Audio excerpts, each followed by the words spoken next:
Good morning everyone. দেখো আমরা ready হয়ে গেছি, রেডি আর স্টেডি। আমরা এখন যাচ্ছি, দাঁতটা বেরিয়েছে দেখো না, চিড়িয়াখানায় যাচ্ছি। রোশানা তোমাদের গুড মর্নিং বলতে উঠেছে, গুড মর্নিং গুড মর্নিং। তো আমরা এখন যাচ্ছি চিড়িয়াখানায়, বেরোবো। তো তোমাদের দাদা ভাই একটু বাথরুমে গেছে, বাথরুম থেকে বেরোলেই রেডি হলে বেরিয়ে পড়বো। তো ওখানে যতটা পারবো তোমাদের সাথে শেয়ার করব, দেখানোর। হেভি সুন্দর, মানে হেভি সুন্দর জানি না, আমি সেই ছোটোবেলায় গেছি, আমার ছেলে এখনও যেয়ে পৌঁছাতে পারেনি, ওর জন্যই যাওয়া। জানি ওরকম কিছু নেই, কিন্তু বাচ্চারা যেটা দেখতে পছন্দ করে সেগুলোই আছে। তো আজকে যাচ্ছি, চলো আজকে ভিডিওটার সাথে থাকো, আর লাইক কমেন্ট কিন্তু অবশ্যই করবে। তারপরে আর কি, ট্রেনে করে চলে গেলাম হচ্ছে শিয়ালদা থেকে 230 বাসে করে আমরা একদম নেমে পড়লাম চিড়িয়াখানার সামনেই। একটা ছোট্ট ব্রিজটা ক্রস করেই, কেউ কিন্তু রাস্তা পার হতে যাবে না, ব্রিজের ওপর দিয়েই পার হবে। আর এখানে আমি কেটে নিলাম অনলাইন থেকেই টিকিটটা, নাহলে অনেকটা লাইন পড়েছিল। এই যে সেই চিড়িয়াখানা, বহু ছোটোবেলায় এসছিলাম, মানে অনেক ছোটোবেলায়, লাস্ট মনে হয় 7-8-এ পড়ি, তখন এসছিলাম। আমার ছেলে অনেক দিন ধরে বায়না ধরছিল, তাই চলে আসা এখানে।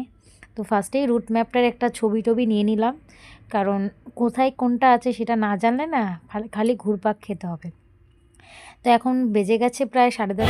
এখন আমরা টিফিন করছি, পাউরুটি, কলা, ডিম সেদ্ধ।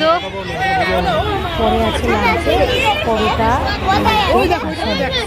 আমরা ব্রেকফাস্টটা সেরে নিলাম, ঘুরাই ভালো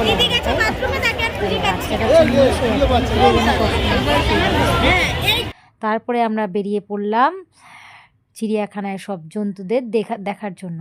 এখানে কিন্তু আগের তুলনায় এখন অনেক ভালো করে দিয়েছে।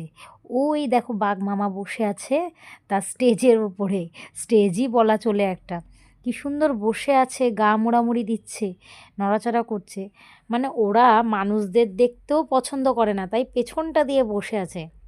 কারণ হলো প্রত্যেকেই, মানে অনেকই ভিড় হয় প্রত্যেক দিন, তাই ওদের না মানুষের শোরগোল একদম পছন্দ না, এটা না বোঝাই যায়। কি করব, আমরা তো মানুষ, পশু দেখতে ছুটে যাই সেই চিড়িয়াখানায়, ওদের বিরক্তি লাগলেও আমরা সেখানেই ছুটে যাই। আর এইটা হচ্ছে, জানি না কতটা দেখতে পাচ্ছ রিফ্লেকশানে কাচের, এখানে হচ্ছে সাদা রঙের একটা সাপ রয়েছে। তো এই সাপটা দেখে আমরা এগিয়ে গেলাম সামনের দিকে। এখানে আরেকটা কাছের, মানে বিশাল বড় মানে সরীসৃপ আকার রয়েছে, ওখানে গেছিলাম, কিন্তু ভিড়ের চোটে না ছবিটা তোলা হয়নি ওখানে। তাই যে কটা মানে ভিড় এড়িয়ে যতটুকু ছবি তোলা যায়, যতটুকু ভিডিও করা যায় তোমাদের জন্য সেটুকুই করে নিয়ে এসেছি, স্মৃতি হিসাবে রেখে দিয়েছি, কারণ আবার কবে যাওয়া হবে না হবে। আর এইখানে দেখো ওই যে গন্ডার, এটা সবচেয়ে হাসির ব্যাপার হলো কি জানো তো, আমরা দূর থেকে যখন গন্ডারটাকে দেখছিলাম না, মনে হচ্ছিল কি জানো তো, উনি যেন প্যান্ট শার্ট পরে দাঁড়িয়ে রয়েছে। মানে আগেকার দিনের পুলিশরা, হাবুলদাররা বলতো না, হাফ প্যান্ট হাফ, মানে একটা খাকি পোশাক, সেই টাইপের। আর এইখানে দেখো তো কি আছে, এইটা দেখতে মানে সবাই মানে ভিড় জমিয়ে দিয়েছিল। এখানে হচ্ছে চিতা, যে হচ্ছে ফাস্টেস্ট রানার, মানে তার কত ঘ্যাম দেখো, একদম লেজ ঝুলিয়ে সে যেন বসেই আছে, যে মানে মানুষ এত দেখছে তাকে, দেখার জন্য তোয়াক্কাই করছে না তার, মানে কোনো ভ্রুক্ষেপই নেই যে মানুষের দিকে একটু ঘুরে তাকাবে। বাবা রে বাবা, কি ঘ্যাম! আমার ছেলে তো বলেই ফেললো যে আমাদের দিকে মুখ ফিরিয়ে বসে আছে। তো যাই হোক, এখানে এবার চিড়িয়াখানায় গিয়ে একটা জিনিস খুব ভালো লাগলো, পরিবেশটা ছিল ভীষণ সুন্দর, মানে ঘাস টাসগুলো সুন্দরভাবে কাটা, আগে যেমন ধুলোবালি উঠতো সেই জিনিসটা নেই। আর এইখানে দেখো আরেকটা বাঘ, দেখতে পাচ্ছ কি না কতটা জানি না, ওই যে আমি দেখানোর যতটা পারছি চেষ্টা করছি, এটা হচ্ছে সাদা বাঘ। এবার চিড়িয়াখানায় প্রচণ্ডই বাঘ দেখলাম, মানে অনেক কটা বাঘ দেখলাম, যেমন দেখলাম সাদা বাঘ, তারপর হচ্ছে রয়্যাল বেঙ্গল টাইগার, অনেক কটা বাঘ দেখলাম, বেশ ভালোও লাগলো দেখে। আগে চিড়িয়াখানায় আসলে একটু বিরক্তি লাগতো, কি প্রচণ্ড ধুলোবালি উঠতো খাবার দাবারে, ভালো লাগতো না, আর পরিবেশটাও বেশ নোংরা ছিল, চতুর্দিকে খালি ছিল মানে পশু পাখির গন্ধ, মানে বাজে গন্ধ, তারপর হচ্ছে পটির গন্ধ। এইবার আর সেই জিনিসটা নেই, একদম পরিষ্কার পরিচ্ছন্নভাবে আমরা দেখলাম আর খাওয়া দাওয়া করলাম, কোনো অসুবিধাই হয়নি আমাদের। আর এই দেখো রয়্যাল বেঙ্গল টাইগার ঘুমিয়ে আছে কি সুন্দর। ইনি আবার একটু দয়া হয়েছে, আমাদের দিকে একটু ঘুরে শুয়ে আছে। আরেকটা দেখো সাদা বাঘ, স্ট্রাইপ কাটা সাদা বাঘ। বাঘগুলো ক্যামেরায় কতটা বুঝতে পারছো জানি না, সামনে থেকে দেখতে কিন্তু দুর্দান্ত লাগছিল। কিন্তু একটা জিনিস বুঝতে পারলাম না, ওদের কোনো হেলদোল নেই যে এতগুলো মানুষ ওদের দেখার জন্য ভিড় করেছে, কোনো হেলদোল নেই। এই দেখো একটা পাখি, এটা যতদূর সম্ভব উট পাখি, নামটা ঠিক আমার মনে পড়ছে না পাখিটার, কিন্তু খুব ভালো লাগলো। এরা মানে এই পাখিটা বেশ সবার সামনে এসে ছবি টবি তুলছে, আমাদের তো বেশ ভালোই লাগছিল। দেখো ওরা যদি আমাদের একটু এসে আহ্বানে সাড়া দেয় না, বেশ ভালোই লাগে। কিন্তু বাঘ মশাইদের যে কি হয় কে জানে। ও আরও অনেক পশু ছিল যেগুলোর আমরা ছবি তুলতেই পারিনি, আর এতটাই ভিড় ছিল। যেমন হচ্ছে ভাল্লুকের অল্প একটু ছবি তুলেছি, কিন্তু ছবিটা কী কারণে আমাদের ডিলিট হয়ে গেছে জানি না। আর এই যে স্নান দেখতে তো আমরা একদম ফিদা হয়ে গেছি, কি সুন্দর জল খাচ্ছে আর স্নান করছে।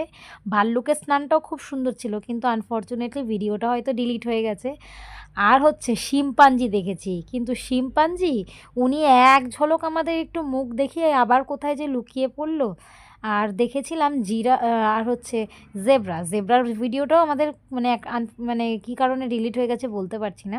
এই সব পশুগুলো দেখেছি, যে কটা দেখাতে পারলাম তোমাদের দেখালাম। আর তারপরে আর কি লাঞ্চ সেরে নিলাম 1টার সময়, কারণ আরেক জায়গায় যেতে হবে। লাঞ্চ সেরে আমরা একটু বসে নিয়েছিলাম, জিরিয়ে নিচ্ছিলাম, কারণ বাচ্চাগুলো তো অনেকটা হেঁটে হেঁটে পুরো চিড়িয়াখানাটা কভার করেছে। বেশ আজকে ভীষণ ভালো লাগলো, মজা লাগলো, অনেক দিন বাদে এত সুন্দর সুন্দর পশু পাখি দেখে। তারপরে আবার কি হাঁটতে হাঁটতে বেরিয়ে পড়লাম, বলো তো কোথায় যাচ্ছি? আর কোথায়, কাছাকাছিই ছিল ভিক্টোরিয়া মেমোরিয়াল।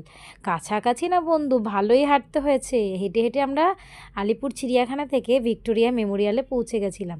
তো এইখানে দেখো মানে এতটা হেঁটে যে পরিশ্রম করে এসছি, সেই পরিশ্রমটা মিটে গেছে এই ভিক্টোরিয়া মেমোরিয়ালের এই আশেপাশের দৃশ্য, আর ভেতরে ঢুকে আমরা যে মিউজিয়ামটা দেখলাম সেটা দেখা। ঐতিহ্যবাহী ভিক্টোরিয়া মেমোরিয়াল, মানে বিয়ের আগে আসতে পারিনি, এখন এসেছি।